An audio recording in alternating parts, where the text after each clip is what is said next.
আসসালামু আলাইকুম ওয়া রাহমাতুল্লাহ। সম্মানিত দর্শক, নতুন ভিডিওতে আপনাদেরকে স্বাগত। আজকে এই ভিডিওটির মাধ্যমে জানব 5টি বিষয় আসার আগে 5টি বিষয়কে গনিমত মনে করো, গুরুত্বপূর্ণ মনে করো।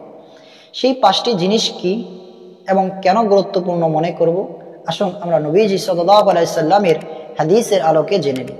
হযরত মাইমুন ইবনে মেহরাম রাহমাতুল্লাহি আলাইহি এর থেকে বর্ণিত, নবীজি সাল্লাল্লাহু আলাইহি সাল্লাম বর্ণনা করেছেন যে তোমরা 5টি বিষয় আসার আগে 5টি জিনিস আসার আগে 5টি জিনিসকে গুরুত্বপূর্ণ গনিমত মনে করো। নম্বর 1, বার্ধক্য আসার আগে যৌবনকে গনিমত মনে করো।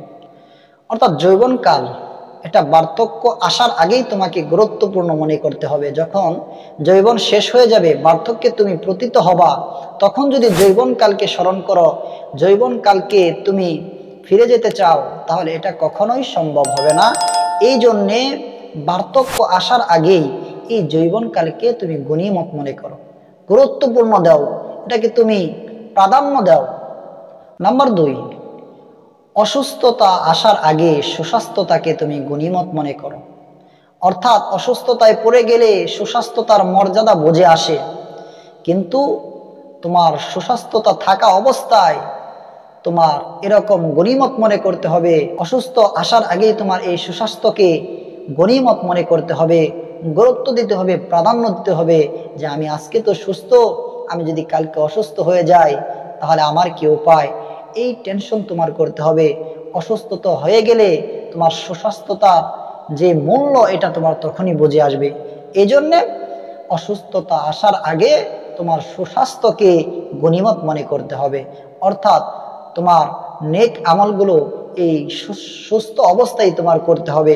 কোনো একজন মানুষ অ্যাক্সিডেন্ট করে হোক, কোনোভাবে হোক, সে অসুস্থ হয়ে পড়ে গেছে, এখন সে চাইলেও নামাজের ধারের কাছে যেতে পারবে না, চাইলেও সে কোনো নেক আমল করতে পারবে না, চাইলেও সে মসজিদে হেঁটে হেঁটে আসতে পারবে না। আর একজন সুস্বাস্থ্য মানুষ, সে চাইলেই মসজিদে আসতে পারবে, চাইলেই যে কোনো নেক কাজ করতে পারবে।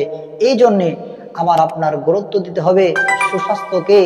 অসুস্থতা আসার আগেই, সুস্বাস্থ্য থাকতে অবস্থায় আমার আপনার নেক আমলগুলো বেশি থেকে বেশি করা চাই। সম্মানিত দর্শক, নাম্বার 3, ব্যস্ততা আসার আগে অবসরকে আপনার গনিমত মনে করতে হবে। অর্থাৎ আপনি অবসরে আছেন, এই অবসরে থাকা অবস্থায় আপনি অনেক নেক আমল করতে পারবেন, অনেক তাহাজ্জুদ পড়তে পারবেন, যে কোনো নেক ভালো ভালো কাজ আপনি করতে পারবেন।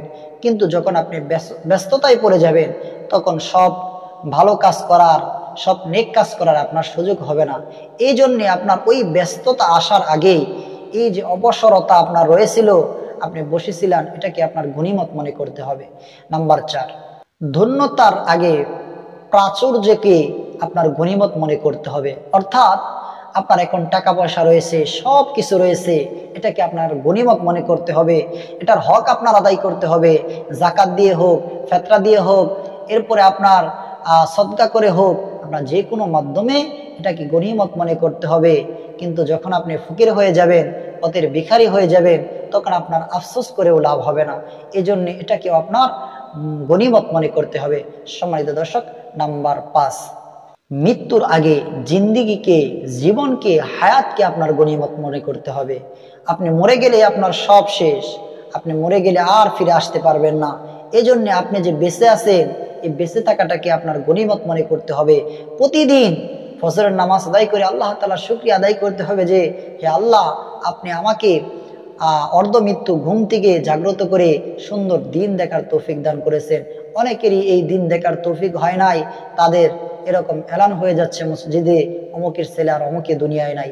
এই জন্য আপনার ওই মরণ আসার আগে আপনার হায়াতকে, আপনার জিন্দিগিকে গনিমত মনে করতে হবে, গুরুত্ব দিতে হবে, প্রাধান্য দিতে হবে, আমলের দিকে আপনার ঝুঁকতে হবে। মরে গেলে আর আমল করার সুযোগ আপনার হবে না, মরে গেলে আর আপনার কোনো কাজ করার সুযোগ হবে না। সম্মানিত দর্শক, আমরা এই 5টি বিষয়কে প্রাধান্য দিব এবং অপরকে জানানোর স্বার্থে আসুন না ভিডিওটি বেশি থেকে বেশি শেয়ার করে দিই।